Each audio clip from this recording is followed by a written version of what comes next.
عرض کیا نا کہ دشمن جب ہو نا جی تو وہ تو آپ کتنے سیدھے راستے پہ ہوں وہ کوئی نہ کوئی بات نکال لیتے.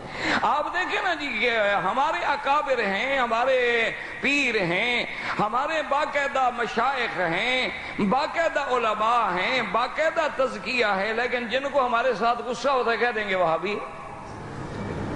وہ کہتے ہیں جی وہاں جی یہ تو پیروں نو مندے ہی کوئی نہیں، ان کے ہاں تو نہ فاتحہ ہے نہ درود ہے، ان کے ہاں تو جی بالکل کوئی نہیں. اور خاص طور تے اے تے بڑا بھابی نے انہوں تے اتھے سعودی عرب تے مکے شریف دی پان بھی نال لگ گئی، ایک کریلا ایک نیم چڑا. اے تو اور پکا بھابی ہو گیا ہے. خدا کے بندو اب تو یہ باتیں کہنی چھوڑ دو، ایمان سے کہیں.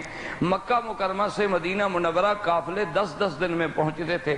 یہ اللہ خادم الحرمین کو جزائے خیر دے، ایسی سڑک بنا دی کہ 4 گھنٹے میں آدمی مدینے پہنچ جاتا ہے. اگر ان کے دلوں میں مدینے سے، مدینے والے سے کوئی ذرا سا بھی بغض ہوتا تو راستے بند کر دیتے یا آسان کر دیتے کہ جلدی پہنچ جاؤ. کوئی عقل کی بات کریں. آپ رمضان میں ابھی جا کے دیکھیں ان کی ہر دعا جو ہے حضور کے درود پہ ختم ہوتی ہے کہ نہیں. علامہ صاحب بیٹھے ہیں، پوچھ لیں. حنفیوں کے نزدیک تو ایک مسئلہ ہے کہ اگر تشہد میں، اتحیات میں درود شریف بھول گیا انسان ہے نہیں پڑھ سکا تو نماز ہو جائے گی. لیکن حنابلہ جن کو تم وہابی کہتے ہیں ان کے مسلک میں یہ ہے کہ اگر نماز میں درود نہیں پڑھا تو نماز نہیں ہوگی. اللہ. تو ان کو تم یہ اس لیے دشمن جو ہے نا میرا عزیز، پھر وہ کوئی نہ کوئی بات تو بنا لیتا ہے نا. وہ ایک پیر بزرگ تھے، بہت بڑے اللہ کے ولی تھے، تو بیوی نہیں مانتی تھی. یہ خدا کی قدرت ہے، آدمی کی بیوی نہیں مانتی. آپ کو مانتی ہے؟ بھائی اس میں شرم کی کیا بات ہے یار، بھائی ہو اپنے، کون سے ہم کوئی آسمان سے اترے ہیں، ہم بھی تمہارے بھائی ہیں، ساتھی ہیں. نہیں، آپ کی بیوی مانتی ہے کہ لیڈیز از فرسٹ، وہ آگے چلتی ہے نا. اور آپ ماشاءاللہ. اچھا جب کنکریاں مارنے کا وقت ہے نا مینا میں، لوگ بڑے مسئلے پوچھتے ہیں مجھ سے مکہ شریف، اور جناب بڑا رش ہوتا ہے تو میں بیوی کی طرف سے کنکریاں مار رہا ہوں. میں نے کہا نہیں جی آپ اپنے مسئلے پہ رہیں، لیڈیز از فرسٹ. اچھا عورت ہے کتنا سمجھدار، کہتے جی نہیں رش ہے، رش ہے. بازار میں رش کوئی نہیں، میلے پہ رش کوئی نہیں. یہ کرسمس کے دنوں میں جناب کھوے پہ کھوا چل رہا ہے، نہ پتہ لگتا ہے مرد ہے نہ عورت ہے. یہاں کوئی رش نہیں. وہاں مینا میں کن کے اور نہیں بڑا رش ہے جی تسی مار دے تاکہ مرے تو شوہر مرے نا میرا، جان چھوٹے جائے ختم ہو تاکہ واپس جاؤں کہوں سبحان اللہ کیا خوش نصیب بیوی ہوں کہ میرا شوہر وہاں دفن ہو گیا اور میں دوسرے نکاح کے لیے واپس پہنچ گئی ہوں تیار. تو اس لیے اندازہ کریں دشمن تو بات نکال لیتا ہے. اب جناب وہ ولی اللہ جو تھے، یہ میں ایسے نہیں کہہ رہا بیوی نہیں ماں، اس لیے دیکھیں علامہ صاحب سے پوچھنا انشاءاللہ، قاری طیب صاحب سے کبھی پوچھ لینا.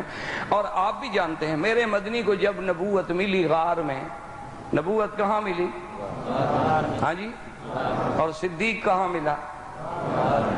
نہیں سمجھ آئی بات؟ میرے مدنی پہ جبریل کہاں اترا؟ تو جبریل آسمان کا وزیر ہے، وہ کہاں ملا؟ غار میں. اور صدیق زمین کا وزیر ہے، یہ کہاں کٹھے ہوا؟ غار میں. ایک وہ بھی غار اور ایک یہ بھی غار اور ایک تیسری غار ادھر ہے. یہ بھی یاد رکھنا. حضرت صدیق جب غار پہ پہنچے تو کہا حضور آپ کھڑے ہو جائیں، مدتوں سے غار پڑی ہے، میں ذرا صاف کر لوں، کوئی بچھو کوئی ایسا جانور نہ ہو. صدیق اندر گئے، صاف کیا تو پھر مدنی گئے. اللہ نے حکم کر دیا، اشارہ ہو گیا کہ جب تک اس غار میں پہلے صدیق کی محبت نہیں آئے گی محمد مدنی پہ ایمان بھی نہیں آئے گا. وہاں غار میں حضور ہیں، قرآن اترا. اچھا اترنے کے بعد سب سے پہلے حضور کہاں آئے؟ سب سے پہلے حضور بیوی کے پاس آئے. غار سے اترنے کے بعد کہاں پہنچے؟ بیوی کے پاس پہنچے. کہا زملونی زملونی، خدیجہ کپڑا ڈالو، بدن پہ تھر تھری ہے. اسی منظر کو میرا مولا پسند کر کے فرماتی ہیں یا ایھا المزمل قم اللیل الا قلیلا نصفہ او انقص منہ قلیلا او زد علیہ ورتل القرآن ترتیلا. میرا مدنی مدنی پہلے بیوی کے پاس آئے تاکہ سب سے پہلی تصدیق بیوی کرے کہ اس کی تصدیق بڑی مشکل ہوتی ہے، اور جب بیوی پاکی کی گواہ بن جائے تو پھر اس سے بڑا گواہ دنیا میں کوئی نہیں ہوتا۔ سب سے پہلی تصدیق کرنے والی سیدہ خدیجہ، اور ظالم تو کہتے ہیں اسلام نے عورت کو کوئی مقام نہیں دیا۔ ذرا غور تو کرے، میرے مدنی کی پہلی گواہ کون ہے؟ سیدہ خدیجہ۔ پہلے اسلام لانے والی کون ہے؟ سیدہ خدیجہ۔ نبوت کو تسلی دینے والی کون ہے؟ سیدہ خدیجہ۔ ورقت ابن نوفل کے پاس لے جا کے تائید کرانے والی کون ہے؟ سیدہ خدیجہ۔ اللہ تبارک و تعالیٰ کے دین اسلام کی عظمت دیکھیں کہ قرآن کی پہلی گواہ بھی عورت، میرے مدنی کی نبوت کی پہلی گواہ بھی عورت، اسلام کی پہلی گواہ بھی عورت، اور آج تک اسلام نے صفا مروہ رکھ کے عورت کو اتنا بلند کر دیا ہے کہ قیامت تک دوڑتے رہو اور عورت اسماعیل کی اماں کی سنت کو یاد کرتے رہو۔ لیکن مشکل یہ ہوتی ہے کہ دشمن کو بات سمجھ نہیں آتی، وہ ہر نیکی میں بھی کوئی برائی نکال لیتا ہے۔ اس لیے جیسے اس نے کہہ دیا کہ جناب کیا ہو گیا، اگر حضور صلی اللہ علیہ وسلم سیدنا صدیق کے کندھے پہ بیٹھے تو کیا ہو گیا، حضور تو اونٹنی پہ بھی بیٹھے، حضور تو گھوڑے پہ بھی بیٹھے، حضور تو گدھا پہ بھی بیٹھے۔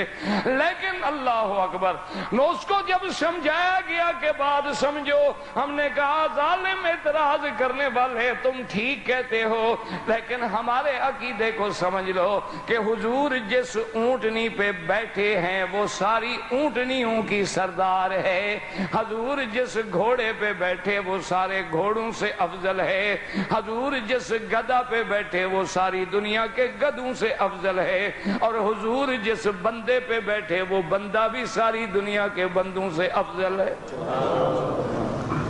اصل بات تو یہ ہے، حضور تو بیٹھے ہیں، اور حضور جس پہاڑ پہ کھڑے ہوں وہ پہاڑ پہاڑوں میں افضل، حضور جس غار میں بیٹھے ہوں وہ غار ساری غاروں سے افضل، حضور صلی اللہ علیہ وسلم جس مسجد میں کھڑے ہوں وہ مقام ساری دنیا سے افضل۔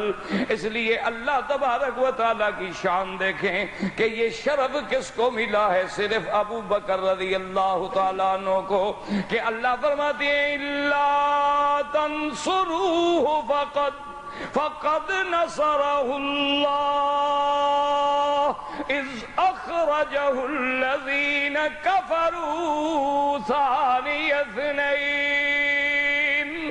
اب ذرا توجہ کریں، ایک پارٹی ہے نکالنے والی اور ایک پارٹی ہے نکلنے والی۔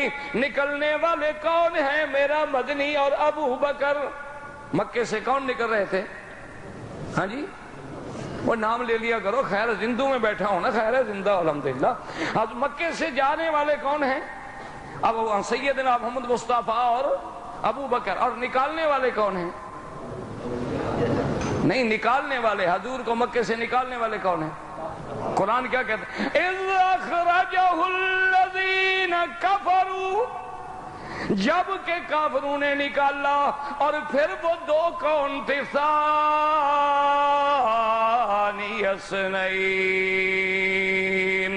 اذ ہما فی الغار اذ یقول لصاحبہ لا تحزن ان اللہ معنا۔